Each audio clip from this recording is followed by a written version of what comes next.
திராவிட முன்னேற்றக் கழகத்தின் தலைவர் தளபதி மு.க. ஸ்டாலின் அவர்கள் முதலமைச்சராக பொறுப்பேற்று 4 ஆண்டுகளை வெற்றிகரமாக நிறைவு செய்து இன்றைக்கு 5வது ஆண்டில் அடியெடுத்து வைத்திருக்கிறார். இந்த 4 ஆண்டுகளில் எண்ணற்ற பல நலத்திட்டங்களை அறிமுகப்படுத்தி அவற்றை வெற்றிகரமாக நடைமுறைப்படுத்தியும் வருகிறார். இந்தியாவில் உள்ள பிற மாநிலங்களுக்கு வழிகாட்டும் வகையில் ஒரு முன்மாதிரி அரசாக, திராவிட முன்மாதிரி அரசாக இந்த அரசை அண்ணன் தளபதி அவர்கள் வழிநடத்தி வருகிறார். அதனை விடுதலை சிறுத்தைகள் கட்சியின் சார்பில் பெருமகிழ்வோடு பாராட்டும் வகையில் நேரிலே சந்தித்தோம். விடுதலை சிறுத்தைகள் கட்சியின் சார்பில் இந்த 4 ஆண்டு கால சாதனைகளுக்கு எமது நெஞ்சார்ந்த பாராட்டுகளை தெரிவித்து 5வது ஆண்டிலும் அளப்பரிய சாதனைகளை ஆற்ற வேண்டும் என்ற வாழ்த்துக்களை தெரிவித்திருக்கிறோம். சாதிய வன்கொடுமையால் கடுமையாக பாதிக்கப்பட்ட மதுரை மேலூர் அருகே உள்ள வேலவளவு கிராமத்தை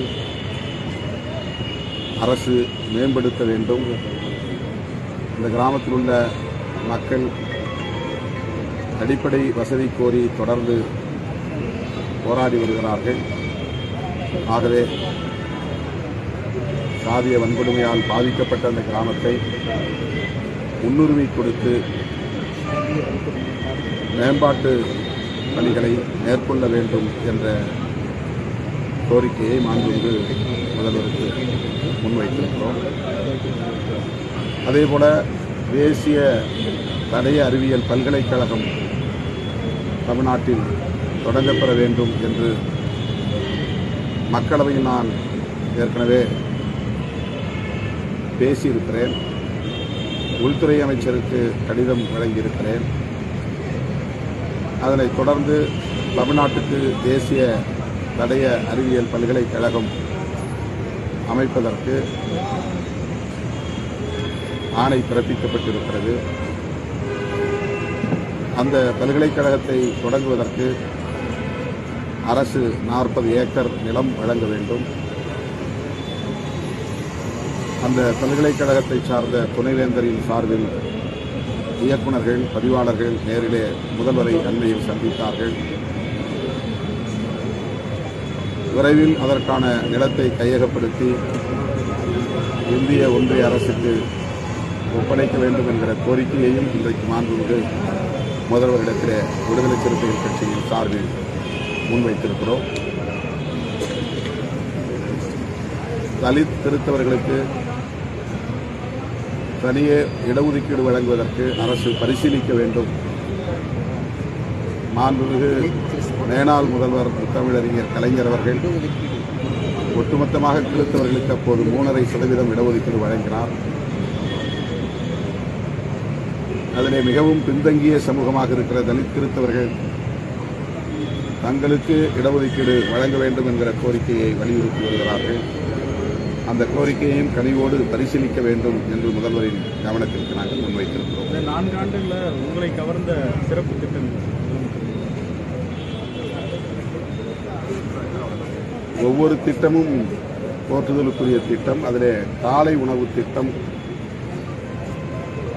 அனைத்து தரப்பாராலும் வரவேற்கக்கூடிய ஒரு திட்டம். சத்துணவு திட்டம் எம்ஜிஆருக்கு எப்படி ஒரு நன்மதிப்பை சமூகத்தில் ஏற்படுத்தி தந்ததோ அதை போல இந்த காலை உணவு திட்டம் காலத்திற்கும் இவருடைய புகழை நிலைநாட்டும் என்ற அளவுக்கு அனைத்து தரப்பாராலும் வரவேற்கப்படக்கூடிய ஒரு திட்டமாக இருக்கிறது. ஏழை எளிய குடும்பங்களை சார்ந்த பிள்ளைகள் சத்தான உணவை ஏற்பதற்கு எடுப்பதற்கு இந்த திட்டம் கைவிடப்பட்டிருக்கிறது. அவர்கள் அனைவரும் கல்வி பெறுவதற்கு ஊக்கமளிப்பதாகவும் இந்த திட்டம் அமைந்திருக்கிறது. இதை நான் மனப்பூர்வமாக வரவேற்று பாராட்டுகிறேன். மாற்றுத்திறனாளிகளுக்கும் உள்ளாட்சி அமைப்புகளிலே இடஒதுக்கீடு வழங்க முன்வந்திருக்கிற ஒரு முன்மாதிரி அரசாக, சமூக நீதி அரசாக திமுக அரசு விளங்குகிறது. அதேபோல பெண்களுக்கான உரிமை தொகை, விடியல் பயணம், கட்டணமில்லாத பயணம் என்கிற இந்த திட்டங்களும் போற்றுதலுக்குரியது. நான் முதல்வன் திட்டத்தின் கீழ் சாதனை படைத்த மாணவர்கள் இந்த திட்டத்தால் தான் நான் ஐஏஎஸ் தேர்விலே கூட வெற்றி பெற்றேன் என்று பாராட்டும் அளவுக்கு அது மக்களிடத்திலே போய் சேர்ந்திருக்கிறது. தமிழ் புதல்வன், தமிழ் முதல்வன் போன்ற பல திட்டங்கள் இந்தியாவுக்கு வழிகாட்டக்கூடிய ஒரு அரசாக இந்த அரசு இத்தகைய திட்டங்களை எல்லாம் அறிவித்து நடைமுறைப்படுத்தி வருகிறது. அந்த வகையில் விடுதலை சிறுத்தைகள் கட்சி பெருமகிழ்வோடு முதல்வரை சந்தித்து பாராட்டினார். பகல்காம் நடந்த சம்பவத்தில் பொறுப்பேற்றுக்கணும், பதவி விலகணும், அமித்ஷா பதவி விலகணும் நீங்க தொடர்ந்து சொல்லிட்டே இருந்தீங்க. ஆனா நேற்று இரவு நடந்த சம்பவத்தை நீங்க எப்படி பாக்குறீங்க? வரவேற்று என்னுடைய சமூக வலைத்தளத்தில் பதிவு செய்திருக்கிறேன். பயங்கரவாதத்தை அழித்தொழிக்க வேண்டியது இந்தியாவில் மட்டுமல்ல, உலக அளவில் மிக மிக இன்றியமையாத ஒரு தேவை. பயங்கரவாதம் எந்த வடிவத்தில் உலகின் எந்த மூலையில் தலை தூக்கினாலும் அதை நாம் அனுமதிக்கக்கூடாது. பகல்காமிலே நடந்திருப்பது மிக மோசமான, காட்டுமிராண்டித்தனமான பயங்கரவாத தாக்குதல், படுகொலை. அப்பாவி மக்கள், சுற்றுலா பயணிகள் படுகொலை செய்யப்பட்டிருக்கிறார்கள். இதை சகித்துக் கொள்ளவே முடியாது. இந்த நிலையில் பயங்கரவாதிகள் நிலை கொண்டுள்ள முகாம்களை கண்டறிந்து அவற்றை குறிவைத்து ஆபரேஷன் சிந்தூர் என்கிற பெயரில் இந்திய ஒன்றிய அரசு ராணுவ நடவடிக்கை மேற்கொண்டிருப்பது அனைவருக்கும் ஆறுதல் அளிக்கக்கூடிய ஒரு நடவடிக்கையாகும். ஆகவே இதனை விடுதலை சிறுத்தைகள் கட்சி வரவேற்கிறது. அதே வேளையில் பெரும் கவலையோடு முன்வைக்க விரும்புகிற வேண்டுகோள், இரு நாடுகளுக்கு இடையிலான ஒரு போராக இது மாறிவிடக்கூடாது. இந்தியாவில் வசிக்கக்கூடிய இஸ்லாமியர்களுக்கு எதிரான வெறுப்பு அரசியலுக்கும் இடம் தந்துவிடக்கூடாது.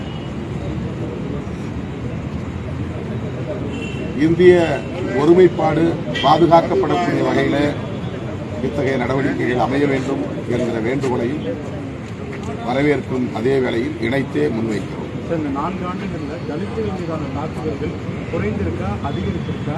அதன் மீதெல்லாம் எடுக்கப்பட்ட நடவடிக்கைகள் உங்களுக்கு திருப்தி அளிக்கிறது? சாதிய வன்கொடுமைகள் இந்தியா முழுவதும் நாளுக்கு நாள் அதிகரித்து வருகிறது என்பதுதான் மறுக்க முடியாத கசப்பான உண்மைகள். இந்தியா முழுவதும் தான் தமிழகம் தான். தமிழ்நாடு இந்தியாவை கடந்து இருக்கா? எல்லாம் சொல்ல வரையில்லை. இந்தியா முழுவதும் இது இருக்கிறது. பல நூற்றாண்டுகளாக இது தொடர்கிறது. இந்தியா முழுவதும் அனைவரும் ஒருங்கிணைந்து சாதியத்தை எதிர்த்து போராட வேண்டிய தேவை இருக்கிறது. அந்த வகையில் தமிழ்நாட்டில் நடைபெறுகிற சாதிய வன்கொடுமைகள் இப்போது இந்த 4 ஆண்டு காலத்திலும் கூட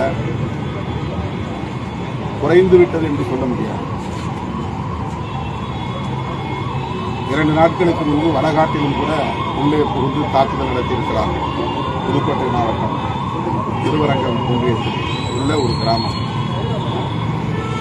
இதே அரசின் கவனத்திற்கு நாங்கள் அவ்வப்போது எடுத்து சொல்லியிருக்கிறோம். நமது கண்டனங்களை பதிவு செய்திருக்கிறோம். வருகிற 13ஆம் தேதி மாலை புதுக்கோட்டையில் இதை கண்டித்து ஆர்ப்பாட்டம் நடத்தியிருக்கிறோம். அதில் நான் தலைமையேற்று பங்கேற்க உள்ளேன். 13ஆம் தேதி புதுக்கோட்டை மாவட்டம். ஆகவே சாதிய வன்கொடுமைகளை கட்டுப்படுத்துவதற்கு முதல்வர் அவர்கள் உரிய முயற்சிகளை மேற்கொள்ள வேண்டும் என்பதை மாநில அளவிலான விழிப்பு மற்றும் கண்காணிப்பு குழு கூட்டத்தின் போது புள்ளி விவரங்களோடு எடுத்துரைத்திருக்கிறோம். சுட்டிக்காட்டியிருக்கிறோம், வலியுறுத்தி இருக்கிறோம், தொடர்ந்து வலியுறுத்தி வருகிறோம். இது கலைந்தெறியப்பட வேண்டும் என்பதிலே முதல்வருக்கு முழுமையான ஈடுபாடு இருக்கிறது. காவல்துறையினருக்கு உரிய வழிகாட்டுதலை அரசு வழங்கிக் கொண்டிருக்கிறது. மத நல்லிணக்கத்தையும் சமூக நல்லிணக்கத்தையும் பேண வேண்டும் என்பதிலே அரசுக்கு அக்கறை இருக்கிறது என்பதை நாங்கள் அறிவோம். அதே வேளையில் அவ்வப்போது நடக்கிற இந்த சாதிய வன்கொடுமைகளை கட்டுப்படுத்த வேண்டும். தொடர்புடைய அனைவரையும் யாராயிருந்தாலும் அவர்கள் மீது நடவடிக்கை எடுக்க வேண்டும் என்பதையும் நாங்கள் வலியுறுத்தியுள்ளோம்.